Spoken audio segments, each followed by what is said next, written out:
and my father was X-22, he's A Squadron. And he talked about how a couple of the blokes there had talked about walking from London to New York. With that, I was able to draw a big line around the map. And I didn't know why anybody would want to stop in New York. I just took it all the way down to the bottom of the Americas and thought, that's the whole hairs on the back of your neck standing up when you realize, hang on a minute, we got something here. And when did you start that? We started the 1st of November 1998.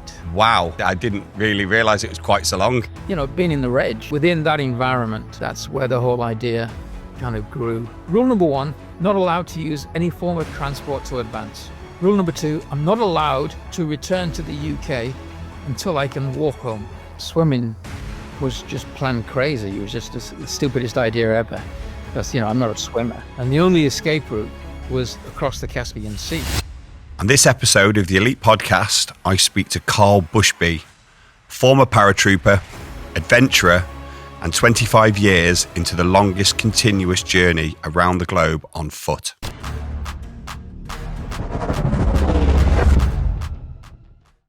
Karl, how are we doing? Doing fine, mate. Doing great. Good. Lovely to speak to you, mate. Thank you very much for taking the time out of your epic journey to speak to us. It's a pleasure. Well, time we have right now, it's not a big problem because we're sitting static in Azerbaijan, in Baku. Just about to step off now, though. Oh, are you? When you're leaving?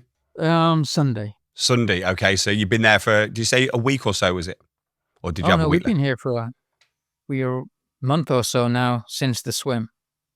Since the tying swim? Up loose ends, doing some media. Yeah, since the swim. Since we swam across the Caspian Sea to get to Baku. Wow. Yeah, I remember. So just to overview your current situation, you're walking around the world, aren't you? When did you start that? We started the 1st of November 1998. Wow. Is that how long it was? Is it? I didn't really realize it was quite so long. So that yeah. So we started in the last century. Yeah, that's how long. So 26 years ago, you've been walking around the world. What was it that initially kind of gave you the idea to want to do that then? Well, the why question. I mean, the why question's, works on so many levels. There's so many levels to that question. It's complicated, but I mean, ultimately, on that more tactical level, if you like, being in the Reg, doing, almost 12 years in 3-para, I think within that environment, that's where the whole idea kind of grew and was fostered and fueled. Because there's nothing like a young paratrooper been told he can't do what he thinks he can do, and nothing like a good ribbon from the blokes for encouragement. And once you've got that under your skin, you can't let go. And I think that's how this thing just grew in the last 5 years that I was in the army. And I was pretty convinced that I could pull this thing off, and literally, the more people said that I couldn't do that kind of thing, the more determined I think I became. But wow! But this thing grew out of that thing, wondering how far you can go. The regiment lived on its feet. It's all about mental and physical endurance and self-sufficiency and all. So that ethos really was at the base of it, and looking at big distances and wondering what was possible and what wasn't. And then that leads to bigger maps and longer distances, and then it keeps going. And then you're looking at, doing continents and just dreaming. I remember once I was musing about this with my father, and talking about the possibilities of doing these huge distances and continents and the expeditions on foot. And he sent me a birthday card at one point, and in it wrote a note. And my father was X-22, he's A Squadron for about 12 years. And he talked about how a couple of the blokes there had talked about walking from London to New York over something called the Bering Land Bridge. Well, there isn't a Bering Land Bridge, but not for the last 25,000 years, but there's the very short, tempting gap between Alaska and Russia. And I'd never heard about it until I read in this birthday card that he'd sent me. And then with that, I was able to draw a big line around the map and start linking these continents. And one big one big line all the way from the UK down. And I didn't know why anybody would want to stop in New York. I just took it all the way down to the bottom of the Americas and thought, wow, I mean, there it is. That's the kind of thing we've been looking for a couple of years at that point, I think, messing around with maps and talking about these kinds of things. That's the whole hairs on the back of your neck standing up when you realize, hang on a minute, we got something here. And then we looked into it, and of course, nothing like that had been done. And, did a bit of math, and you're looking at about maybe 12 years or 36,000 miles. And then things got a little exciting. And once I got that under my skin, I couldn't quite let go. And that's how it just grew. Amazing. And of course, back then in the regiment, the world was a different place. This is pre-9/11. There were no wars. Everyone was bored shitless. Huge manning problem. Everyone was getting out because we weren't doing anything. Other than bouncing in and out of Northern Ireland, there wasn't a lot going on. So I think we all, our minds wandered, and we were looking for challenges outside of the regiment, and that's where I ended up. That's brilliant. That's great to hear that. So what I'll do, if it's all right with you, if we could maybe scale things back a little bit to kind of where you grew up and the kind of work forward from there a little bit as well now. So I didn't know you was 3-power. I know you was in the Parachute Regiment. I served in 3-power as well, from 94 to just before 2002, end of 2001. So when did you actually leave? What year did you leave when I was serving? It must have been the end of 97. Yeah, so you would have been in. One was in Dover and Connaught Barracks. I think we were around at the same time. Yeah. Connaught Barracks. Yeah. We would have been. We were the first.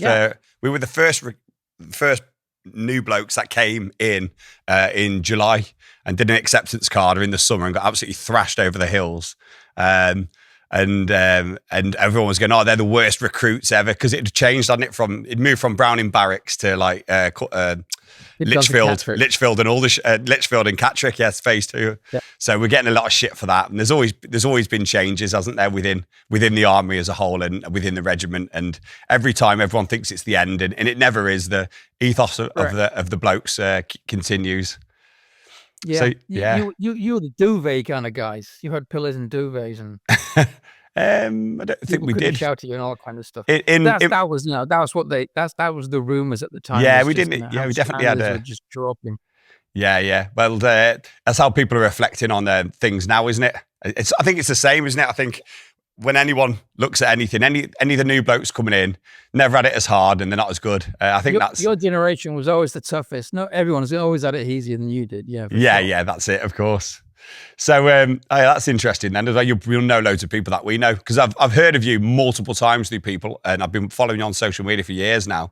You're like a myth in the Parachute Regiment, so people were talking about you and what you were doing, and it's just grown legs, hasn't it? And it's got exponentially bigger, and seem to be getting more and more publicity the further on your walk that you go.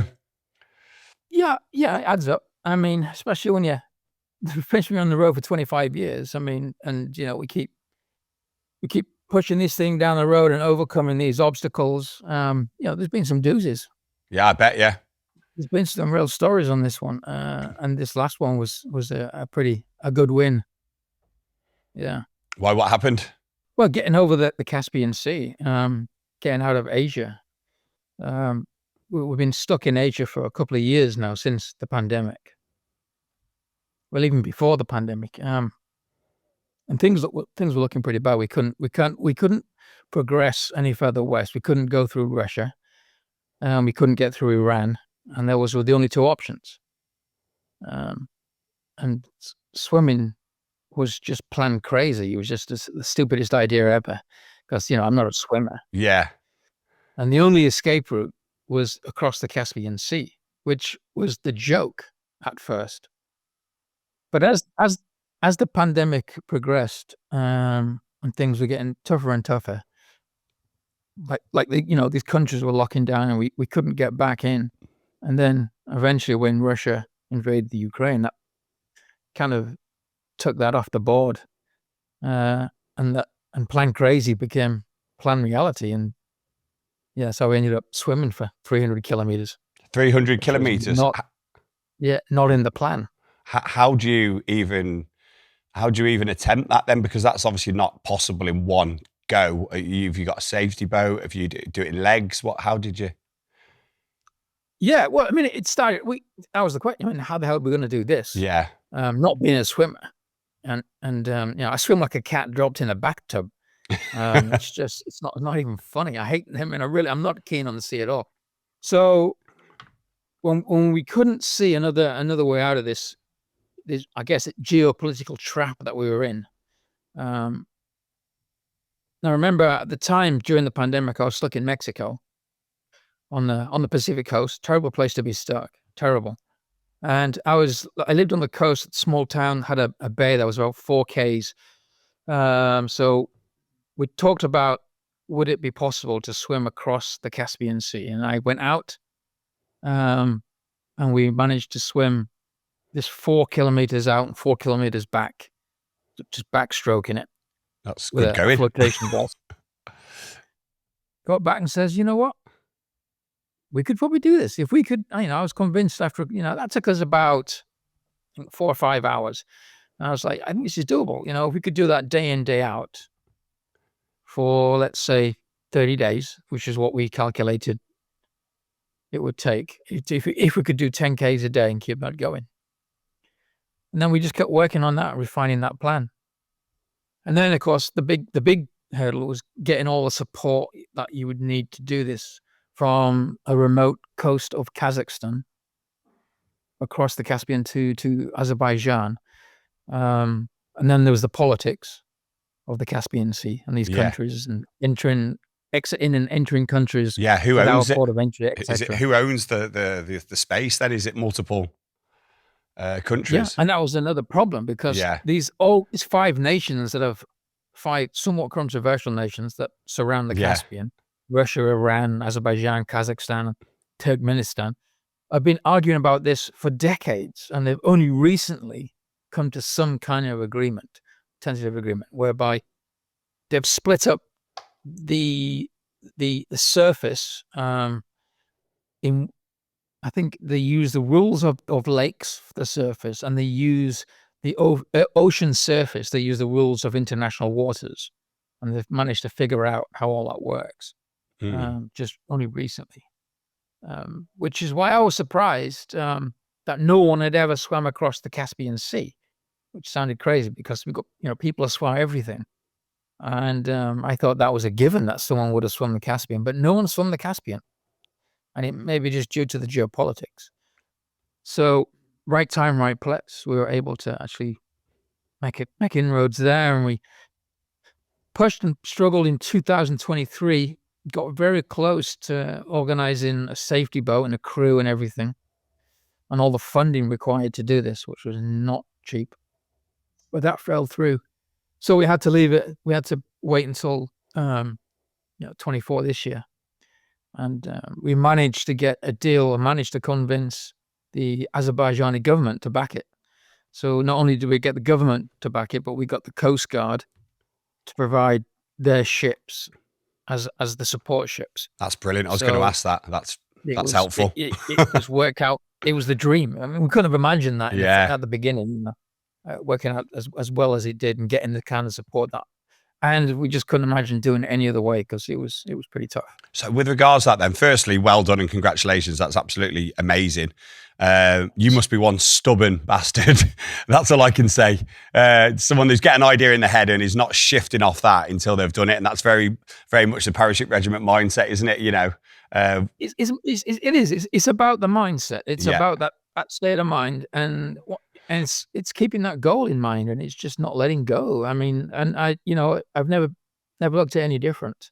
There's always a way. You got to be incredibly patient. Sometimes it takes a while, and it can take a lot of effort. But there's always a way. We've always managed to get around these obstacles, physical and political, and we've always managed to punch our way through it somehow. And so far, so good. Brilliant. And so with regards then for this swim, I hope you don't mind, I'm quite inquisitive. I've got quite a lot of questions about that. So you broke that down into 10 kilometers a day, did you say, for 30 days? So that was the plan. You managed to get the life boats from the Coast Guard to support you, which is great. So how did you break it down into bits? Did you do 10K, jump on the boat, get a rest, and then carry back on? How did that work? So on the Kazakh side, we couldn't use the Azeri Coast Guard, so we actually hired a boat, a yacht. We had a yacht, and there was, a couple of us on that yacht. The swim was actually a team of 4. So there was me, an American girl called Angela Maxwell, who was another world walker, who joined me specifically to do this swim. And then there were 2 Azeri swimmers from their national swim team. So it was quite an eclectic crew. I mean, we had, I'm 45 years of age. The American girl Angela was in her 40s, and then we've got 2 teenagers who are, like 15-time champions, like swimmers, professional swimmers. So the age gap and the ability gap was just insane. So that was an odd thing to be working as a team like that. And we threw this thing together as best we could. It was odd, but we hired a yacht to start with until we could get outside of Kazakh waters, which is the first kind of like 5 days, where we would meet the Azeri Coast Guard ship, and they would take it from there back to Azerbaijan. And it was literally getting in the water, swimming for, best you could, aiming for that 10K mark, and then climb out on that boat, eat, rest, sleep, get in the next day and do the same thing. And that worked remarkably well all the way out. So we met with the Coast Guard. And with the Coast Guard, things got even easier because we had a large ship, a well-armed ship with a 25mm autocannon, best support boat you're ever going to have, and a missile system on it. And then they had 2 ribs, 2 rigid inflatables that they would use in the water to support us. And then they would pick us up. End of the day, you just take a GPS marked spot. That takes us back to the ship, rest, recoup, come back, get back into the water at the same spot, and keep swimming. Once we got into the middle of the water, in the middle of the Caspian, you kind of get picked up in the currents of that Caspian, which rotate. There's like 2 big gyros, north and south, which creates motion in the water. Once we got grabbed by that, we were doing about 16 kilometers a day. Oh, wow. So that's over what you were planning to do. How long did the whole thing take then in the end? We still ended up doing 30 to 31 days. Yeah. So you're not far off. There were a couple of days when the weather conditions stopped the Coast Guard from operating with the ribs, with the ship. And there were a couple of days that they were like, no, not today. We're going to have to wait. So there's a couple of days like that where the wind got too high for us to safely operate, get on and off those boats and things. It's the Coast Guard. So they extra safety there. Plus, they had eyes on them working with these civilians and working with an international team, supporting us and that. So they were very, very cautious, which was fine. So there's a couple of days that we got to rest. But yeah, I mean, he went without a hitch, no casualties, no injuries. Yeah. Well, it was pretty damn good, really. So it all worked out. We were able just to keep pushing every day, and adds up. Brilliant. So that takes you to where you are now then. So this is 25 years on. So if I can just kind of rewind a bit to the start of your journey then. So initially, where did you set off from? What was the plan? Was the plan to walk around the world, or was it to just walk, like you said, a certain path to start off with, and then it kind of built momentum? Yeah, no, it was pretty basic plan. It was just to go back out. Well, originally the plan was to walk from the UK to the bottom of South America. And one of Father's mates, another SAS, quite a famous adventurer, and he'd done the Arctic and climbed Everest and etc. Got missing fingers to prove it, kind of thing, kind of character. Another one of the squadron guys. He looked at this and he said, "Look, what you got here isn't so much a physical problem as a mental problem." So he recommended changing the route around so that every step I take takes me closer to home rather than further away. And he said mentally that might, prove to be a big deal. So walk it in reverse, basically. So walk in reverse. So that was one of the first major changes, is we decided to switch it up. Sounded like a reasonable idea. So we started in bottom South America. So I flew out and started in the town of Punta Arenas, in Chile, which is the town on the very southern tip of South America. Just to the south of you, there's an island, Terra del Fuego, but we weren't really interested in the island. This was about on using the mainland. So that was our furthest point from the UK. We'd start from there, and we would just walk back to England without using any form of transport. That was the plan. So there was 2 rules. We defined it using these 2 rules. Rule number 1, not allowed to use any form of transport to advance. Rule number 2, I'm not allowed to return to the UK until I can walk home. That's it. That was the 2 rules. Seemed pretty simple at the beginning, but when those 2 rules meet the reality of this world, it can get you down complicated. Visa bans and borders and God knows what else and financial crisis. So it all gets a little tougher down the road. But that was it really. Hit the ground, Punta Arenas, packed up my stuff in my little wheeled trolley, and we were off. Do you still have that wheeled trolley? I saw that on a documentary about you, where everything you own. The original. No, but you've got something of sorts, or have you evolved a bit more now? Yeah, we called it the Beast because it was just a freaking beast. It was simple. The Beast one was made cheap in the UK. It was a bastardized golf trolley. Yeah. We took it into a workshop and said, lads, I just need something that's going to carry 100 pounds of gear. And they did what they could. And it took me a ways. Things just kept falling apart, but we kept it together and kept it moving. Kept it alive. For at least half of South America. And then I ditched it and just backpacked it for the other half of South America until we got back onto the roads of Central America, and then got another one built based on all the design flaws of the first in Nicaragua, which is the first place we could afford to do it. It's sitting right here. I can show you it. Here it is. There we go. That's Beast 2. Oh, brilliant. All dressed up, ready to hit the road in the next 2 days. So, and that is pretty much, that's everything you own then, is that right? That comes with you on that? Or that is my life. This shirt, all of that. And so for 25 years then, you've lived basically out of that. How, if you don't mind me asking, how have you managed to kind of work it financially? Like, because you got to eat. I know your outgoings are a minimum. Have you camped? Have you had hotels? Have you had sponsorship? Have you built momentum and people kind of funded you to assist you, or are people welcoming you and know you come in? You know, it's quite interesting to find out how you've managed to kind of survive, you know, for 25 years. All of that. Yeah, all of it, yeah. Yeah, all of that. I mean, literally, we started off with a couple $100. We had no support. Yeah. But, you know, me and my father were sitting down and talking about this. We were pretty convinced that I could get to the border of the United States. And we said that, we told ourselves that once I hit the border of the United States, if I could do that, things would change.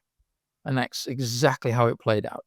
But those first years there were some tough times because that money ran out pretty quick. How many years? South America. How many years did that take to do that? That was, I mean, to get to the US was what, 4 years to hit the border of the US, I think. So 2000, 1, 2, 3 years, so just over 3 to 4 years. Did you ever think at any stage, what am I doing? I miss my family. Where are my mates? You know, or I want to go on holiday. Or was it an adventure that was just fulfilling everything and, you know, ticking all of your boxes as you were going along? Mission. Yeah. State of mind. I mean, once you had that in your head, everything was just about making progress. Mm.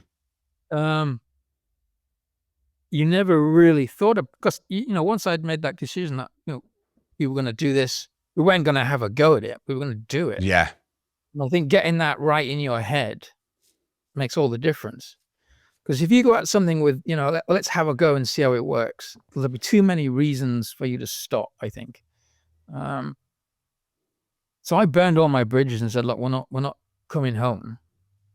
We're taking this thing into the ground. Maxed out your credit cards. Yeah, there was nothing to go to. Yeah, that was it.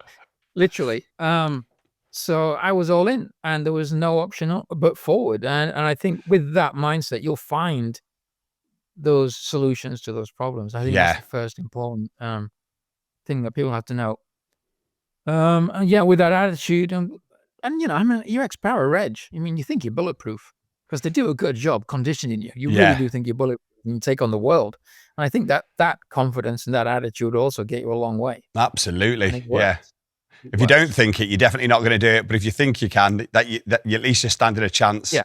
You know, Yeah, you don't understand what could possibly stop you. that If you're naivety in is that quite good. environment, Yeah. yeah, like, well, you can't be stopped. What are you talking about? I'm unstoppable. And with that, you're off. And it's weird. It worked, funny enough. So So, far, anyway. brilliant. So on your journeys then, I mean, have you missed out on family and relationships and having kids, or is on your journeys, have you had romances and relationships? And if you Oh did, God, how yeah. would you sustain them, or weren't you able to? Well, again, I saw this coming because my first entries in my diary was written in whole, and it talks about this thing about Yeah. how I know I'm going to end up falling in love, and I know I'm going to get burned. Like this is, Mm. I have to again mentally be prepared for that to happen. And yeah, I got spades full of that. Did you? So it's happened on, I'd say two or three occasions. Yeah, well, and again, family is a big issue. I mean, I have a son. Yeah, I heard. So Um, how old is he? yeah, in the regiment, I was married for like 5 years, and Yeah. then so eventually that broke down, and then and she was from Belfast, and she took my son back to Belfast after we got divorced. So there was a bit of distance there for Yeah. starters. And she married another soldier, and so they had their life, and that happened, yeah, a couple of years before I started thinking about moving on and getting out and doing bigger and better things in life. And I always imagined that at one point, my son would come out and join me. Hmm. And he did eventually. He came out. It just took a while, but eventually he came out and joined me when I was in the United States, second time after Russia gave me a visa ban, and then we walked across the United States. Another story, to the Russian embassy. But he joined me for a section of that, so that was great. And there is a big gap distance between you and family now, between me and my family. Which is difficult to overcome sometimes, I think, and Yeah, of we're course. working on that. And soon I'll be home, and we can thrash it out once I get back. So soon you'll be home, did you say? When are you? So you've done 25 years, is it? And what's the end? Is it the whole of the way around the world? Is it, or pretty much, or what's the end line? Yeah, I mean, it's not really around the world. It's just the longest continuous footpath, if you like. It's from point A to point B, the longest point A to point B. Oh, okay, I mean, yeah. around the world could be anything you want it to be, but Yeah. I'm not stopping and starting in the same place. So the math, mate, says I can be home in 370 days. Mm. Wow. Which is, next Christmas. So when you say the map says, what does that mean? Does that mean you've lost the maths? Oh, sorry. Does that mean the confidence of reality might be slightly different then, I'm assuming? Well, that's with me throwing a good chunk of reality into the math. Yeah. That's me doing a reasonable pace, based on the kind of pace that we've been doing over the last couple of years that we've been on the road. It's not that bad. It's like 6,200 Ks from here to England, to mother's house, where I left a long time ago. So that's frighteningly close for me. Having spent last 26 years on the road. Yeah, that's like ground rush, mate. I bet, yeah, It's right absolutely. there. It's holy shit. Really? I'm that close? Yeah. So that was a shock when I worked that out. So 6,000 kilometers left. How many kilometers have you actually done then over that 25 years? Ooh, I think we're close to 48,000 kilometers. Wow. Or something along those lines now. So yeah. I'm assuming that's a record of some type already then, is it? I don't think so. Is it not? No, I think there are some lunatics out there that have spent their lives walking. I mean, there's one lunatic's been walking, I think, for longer than that, whilst dragging an 8-foot wooden cross or something. Oh, wow. Why? Yeah. No, the world's a colourful place. So there are people who have done some incredible distances. I don't think I've done the furthest. The way that we've done it is different. Yeah. And this continuous, footpath without any breaks has been as what's made all the difference on this one. It's why it's been as long as it has, because we've been absolutely uncompromising on the route. We've had to start and stop from the same spot, no matter what the world has thrown at us. And it's thrown thrown a lot at It us. has, yeah. You've had a Not war, just- COVID, all sorts, haven't you? You've had to navigate financial through. crises, Yeah. visa bans, pandemics, and wars, and all this kind of stuff. So we've had quite a lot to deal with, and the terrain itself. I mean, the Darien Gap, the Bering Strait, and then having to swim, goddamn 300 kilometers, didn't help. So, there's been a couple of obstacles of all kinds thrown in our ways, and we've had to figure out how to get around them and deal with it. And not least of all, but the money to do this kind of thing. Yeah. That's very expensive. Like we were talking about before about, when we started, I didn't really have anything. Money ran out, and I ended up living off the road, literally eating trash, borrowing from farms at night. And I could find enough food along the side of the road in Chile in those early days to literally keep me alive and keep doing those 30K days, which was fascinating. But there's some rough times where you're not eating. No. So life can get difficult. That was pretty much, we struggled through South America into once we went to Central North America, things started to improve. We had a couple of companies getting involved to give us equipment to help us out. Oh, that's good. Yeah. Like North Face got on board after the Darien Oh, Gap. wow. Big company as well. Yeah. And eventually, like we said, once we got to the border of the United States, everything changed. In what way? People were willing to give us some cash for sponsorship, that hadn't happened before. So, which was huge because in Latin America, you can get away with a pocket full of rice. Like you can really get away with a lot in South America, Latin America. The weather's, the climate and everything is amicable. Yeah. But once you start getting north, you can't do that. There's more laws. Things are a little more strict. The borders are harder to cross, and you need more money. And the weather conditions, you need specialist equipment. So it was all getting more and more expensive. But luckily, as we made our way up the map, that started to pan out. As we had the history and the stories, which showing we were determined to do this, people started to pay attention. Plus, you're stepping into the target audience for these outdoor companies that can use that kind of material. Yeah. Whereas back then in 2000, etc., there wasn't much of a target audience for these outdoor companies. Once you're stepping into North America, it's different. So then people are willing to get on board and use you to promote whatever piece of equipment. What that meant for us was a couple of $100 a month, which was everything. Yeah. Because I could eat. We could survive in a very different environment than Latin America. And then what we did next was basically I've been keeping a diary kind of like every day, just scribbling a bit down on bits of paper, whatever I could get my hands on, and then sending that back home to father, who'd been amassing this. And then he was able to get a book deal. Oh, once wow. we started getting Huge deal. Because now we're looking at, leaving North America into Alaska, Canada and Alaska, into the winters, and looking at the Bering Strait. And we're talking tens of thousands of dollars in logistics. Yeah, bloody hell, I bet. But luckily, we managed to get a book deal just at the right time with Time Warner that were willing to pay us in advance for this, my diaries.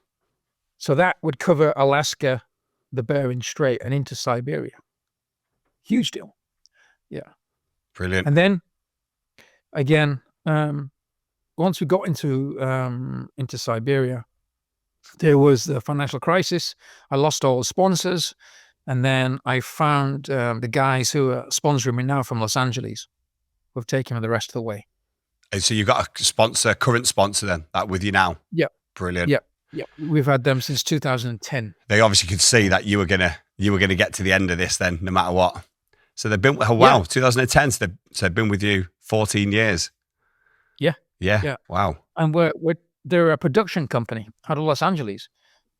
So for the last 10 years that I've been with them, we've been basically stacking hard drives of video footage, capturing all this thing. They gave me a bunch of cameras, said, get it all on camera, and then we can do something with this. This is how we're going to afford to get you back home. Right. Yeah. So what's going to happen then? So once you complete the task and get to the end, are they going to make that into an all singing, all dancing documentary? Yeah, they're working on that right now. And if we're lucky, we could be looking at an 8-episode season for TV. Oh, wow. That'd be amazing. Well, you got enough footage, I'd imagine, Yeah. from We got 25 years or yeah, 14 years since then.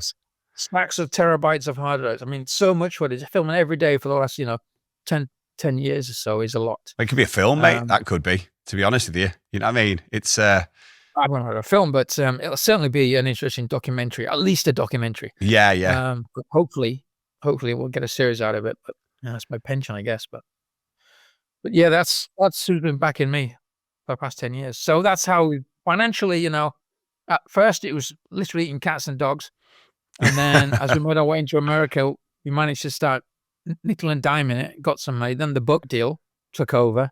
And then eventually some, proper sponsors once we got into Asia. Yeah. What an amazing story. Just not knowing. It's total free fall, isn't it? Just literally, figuring it out every day, every step of the way, meals, places to stay, finances, next challenge. Was you pre-planning ahead, or was it literally dealing with stuff as it was coming, whatever was immediately ahead? I mean, you couldn't really plan ahead. Yeah. Slipping off, you had no idea what we were getting into. Yeah, no plan survives contact either. Flash in your pocket, the world in front of you. Yeah. I mean, at the minimum, we thought at least 12 years, but I knew it would be more than that because we didn't know how we were going to cross the Bering Strait. It hadn't been done at that time, so we didn't even know if it was possible. But we were like, we'll worry about that 6 years down the line. Let's get there first. Yeah. So there were a lot of unknowns. So there was no plan. And when you've got no cash, the plan is just to get up every day and just do those 30 Ks. Yeah. If you keep doing that, it'll work itself out. And that's exactly how we planned out. So 30K a day then. So that sounds a lot. But was it something that you kind of got into a stride with after a bit and it was you were comfortable, or was some parts of it absolutely just draining and horrendous, or had you just kind of warmed up into it and it was just kind of normal at that stage? Yeah, we had no idea how much we could do a day and maintain that kind of distance. Yeah. So it basically works itself out, and it averaged out at 30 Ks. 30 Ks was about right. You could do that, maintain that, and you wouldn't lose all the skin off your feet, and you could get up and do it again the next day. I found beyond 30 Ks, things were just too taxing, too much. And so we basically, within the early days, we realized that 30 Ks was what will be our target. And then we just work on that. I mean, I'm starting to slow down now. I confess. Like I'm on the 25K kind of deal right now, and it starts to hurt. It'd be interesting to see if I can keep those 30 Ks going at the pace. Yeah, I bet. I mean, have you had any bad injuries at any stage as well with the walking, or no? Really? No, I've been very lucky. Yeah, bloody hell. God has pretty much looked after itself. How's your knees and your hips? They're hurting. Yeah, they're getting there. Yeah, I've noticed. I'm not getting any younger, so it's taking some. So I got to get home pretty soon. But yeah, no, I think the only real injury I had once was I stuck a Leatherman into my wrist and ended up jetting blood in the middle of a desert in Patagonia. That was a little scary. Bloody hell. But it turned out I'd just nicked the artery. I hadn't severed the artery. So that, well, those millimeters could have been the difference between bloody hell, walking out of that desert and not walking out of that desert. Yeah, I bet. That was close. But that was about it. I had a really bad stomach infection. Yeah. Oh God, that must have been horrible. For a couple of months. Where was that? In South America? Yeah, South America. That had me on death's door. I can't imagine how bad that would be. Yeah. Yeah, it was getting pretty grim. There was all kinds of secondary infections. Yeah. And developing on top of it. And again, the locals, noticed. Someone met me on the road, invited me to stay at their place when I got to the next town. Fantastic. I got there, and his wife just happened to be running a clinic. She was a doctor, and she took one look at me and thought, okay. Took some blood samples, and then they nursed me back to health. Brilliant. They realized the state I was in, and that kind of thing is, what were they like in South America then? Was the culture quite welcoming? The people friendly? God, yeah. Absolutely. More so than like the British? It's very different. Yeah. It's like almost literally day one. I remember arriving, and within the first couple of days, walking off into South America and Chile, and just having indigenous people, just meeting them in the middle of nowhere, and then them just bringing you in. Nobody speaks. I didn't speak Spanish at the time or anything, and they would just bring us in, and they'd just point to the chair, they'd sit you down at the table, and then they'd cook. No And then way. they'd put, bread and jam and all kinds of stuff and give you. No one's talking to you. They're just pointing and sit with a cup of smile and nod at one another. They know who you were, though, do they? They had no idea. I was just some stranger they met. But I was a foreigner, a young kid traveling, and they were like, "Come on in, let's get you a brew and let's get you fed." And then they'd be like, "Okay, see you, give you a hug." Amazing. No idea it was people. I mean, it's just things that you would never imagine in the UK. People doing. You see that kind of thing, and then you see it every day. That's amazing. I see you've had some real adventures in that side of things. I mean, have you had any close calls as well? I bet you've been in a few sticky situations. I bet once or twice, have you? Or have you been quite safe on the whole trip? It happens. Yeah. There's a couple of punch-ups. Yeah. And I mean, the Darien Gap was that one story where things were about as scary as it gets at the time. Because there you're basically having to get through Colombia during some of the worst years. And, been at gunpoint a couple of times, sneaking through the front lines of the fighting into a jungle that the BBC at the time were calling the darkest place in the world, with quite a body count. It was a bit of an epic adventure. And ending up in jail and just madness to get from Colombia into Panama was an absolute epic. The Darien Gap, the Bering Strait. Yeah, Bering Strait was crazy because we were never supposed to be able to do that. And ending up in Russia and spending 58 days in detention, and Russians wanting to lock me up for 5 years in jail. And is that what it was? Political drama. Wow. So that got a little hairy. Yeah. Why would they? Why were they wanting to lock you up for? If you don't mind me asking, what was the reasons? The Bering Strait was a little complicated because we remember no one has ever walked from Alaska to Russia. That had never happened before. Back in, I think it was 98, I'm going to say, that there was a Russian team managed to make it from Russia to America, allegedly, even though we were tipped off that they were picked up 3 kilometers or 3 miles off the coast by the Coast Guard. So technically, you can say they didn't make it, but I'm not going to gripe too much about it. But they made it on their 4th attempt, but no one had ever made it the other way. And every year, people were trying and failing.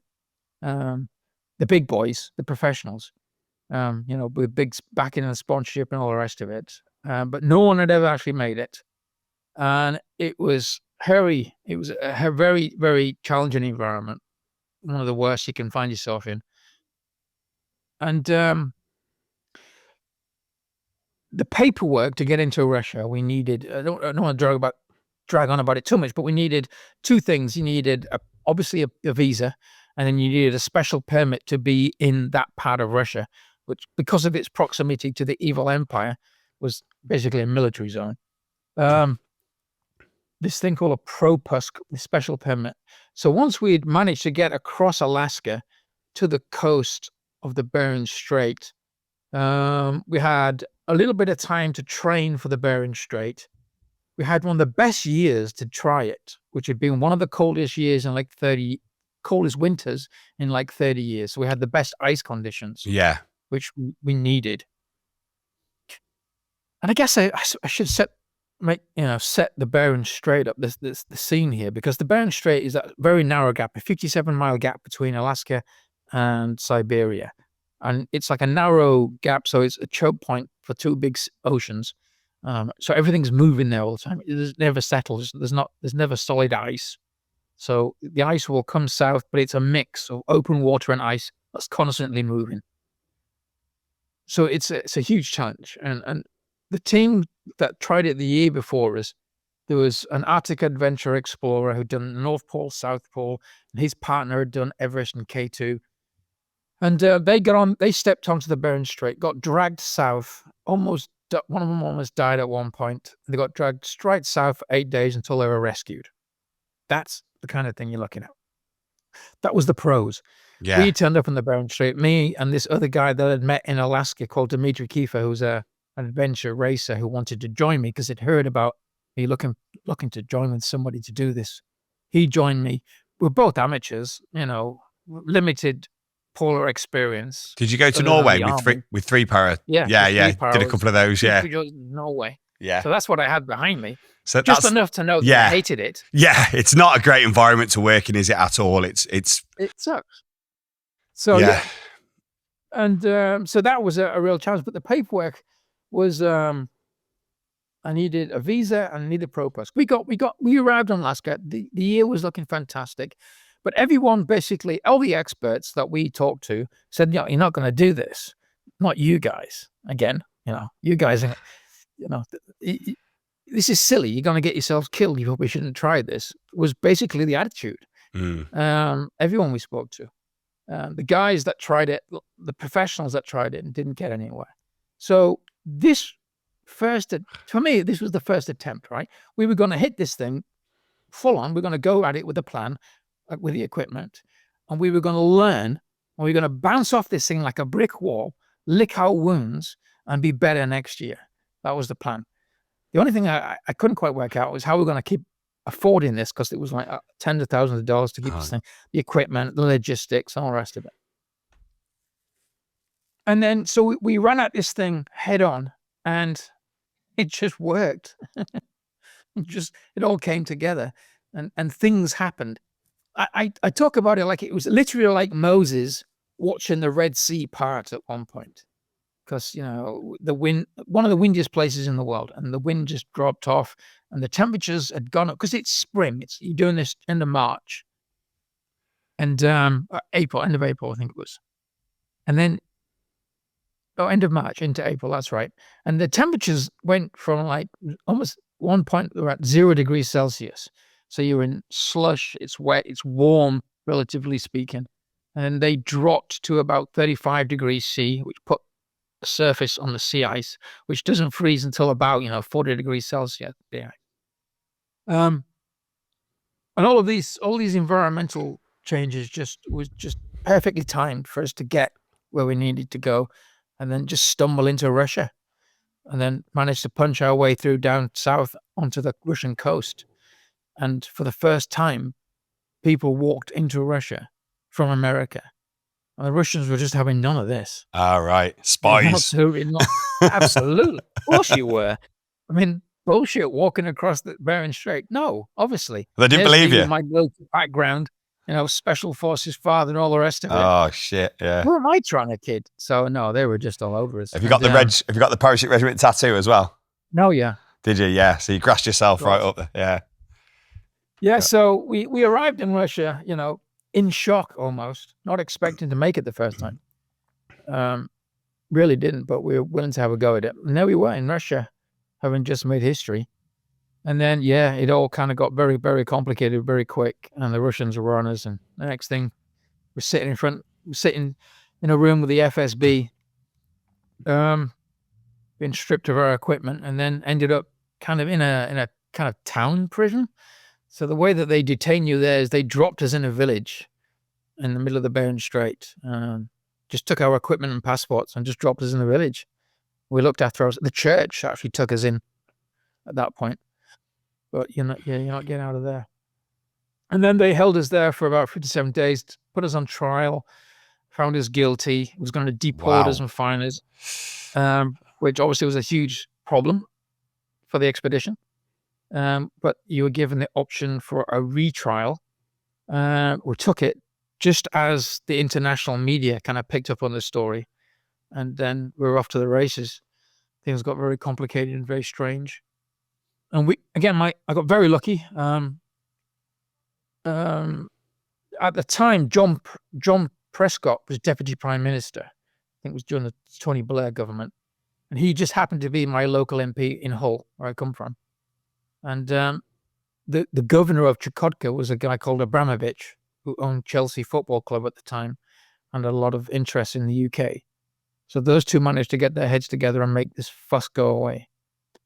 And that's what saved my ass, basically. Bloody hell. Brilliant. Well, that'd have been a nightmare to have stopped you there, wouldn't it? And deported you.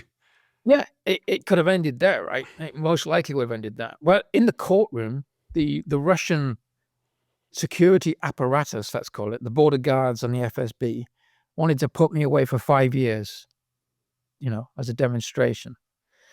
Bloody hell. I guess I should cover the fact this was happening because we arrived.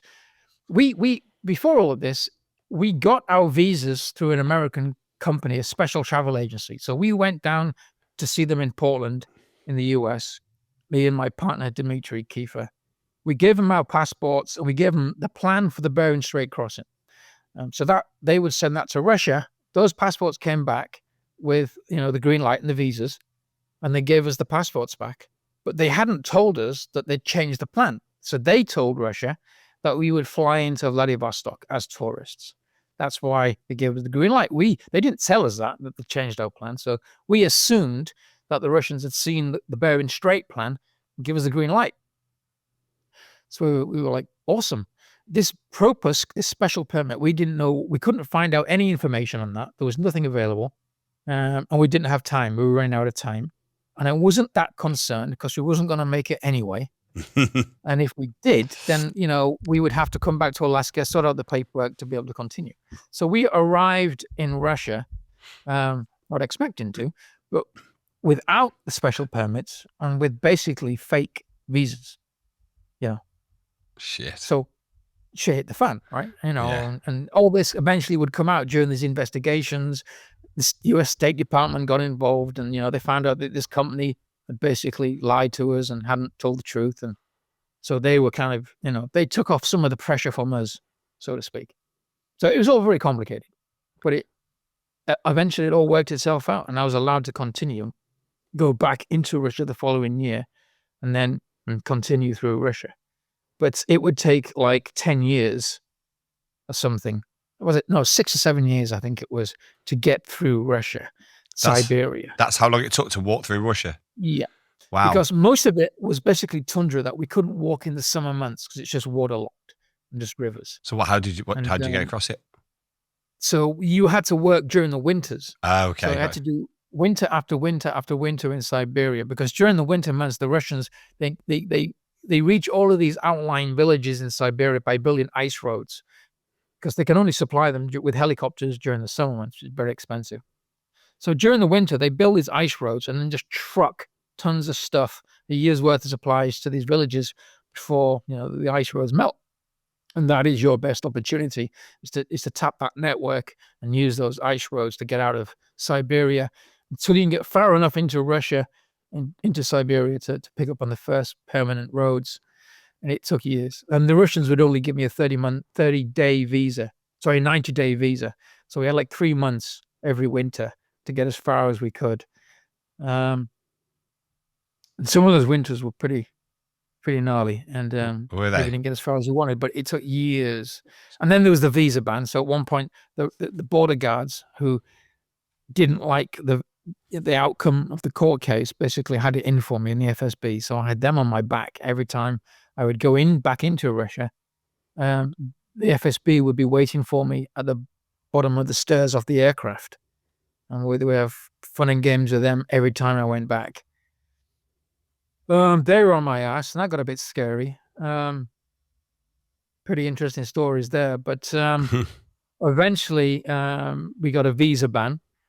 They kind of jumped on me at one point near the northern coast in Siberia. They accused me of stepping into a region where I needed a permit, and then they hit me with another visa ban, so we couldn't go back.